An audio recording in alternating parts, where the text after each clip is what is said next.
اس کا مطلب ہے فضول خرچی، اسراف، فضول خرچی، جس کے لیے منع کیا گیا تھا اور جس کے لیے ہمارے سماج میں لوگوں نے منع کیے جانے کی ایسی تیسی کر دی اور اندھا دھند فضول خرچی کرتے ہیں، پیسہ اڑاتے ہیں، لٹاتے ہیں۔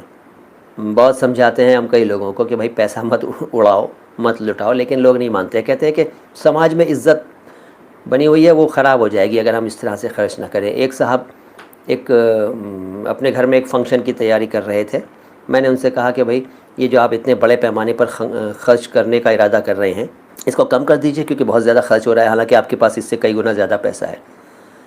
یہ میں نے ان کو سمجھایا۔ ایک ہفتے بعد مجھے معلوم ہوا کہ انہوں نے اپنے اس خرچ کو، جتنا پلان کیا ہوا تھا اس خرچ کو کم کرنے کے بجائے بڑھا دیا۔ پہلے وہ شاید جتنے مہمان بلا رہے تھے اس کے بعد انہوں نے اس سے ڈبل مہمانوں کو انوائٹ کر دیا، اور پوچھنے پر بتایا کہ بھائی سماج میں انسلٹ ہو جاتی ہے، بے عزتی ہو جاتی ہے اگر ہم فلاں کو چھوڑ دیتے، اس کو چھوڑ دیتے، اس کو نہ بلاتے، یہ کرتے ہو بھیا، تو ان کی مرضی، اپنی اپنی مرضی ہے لوگوں کی۔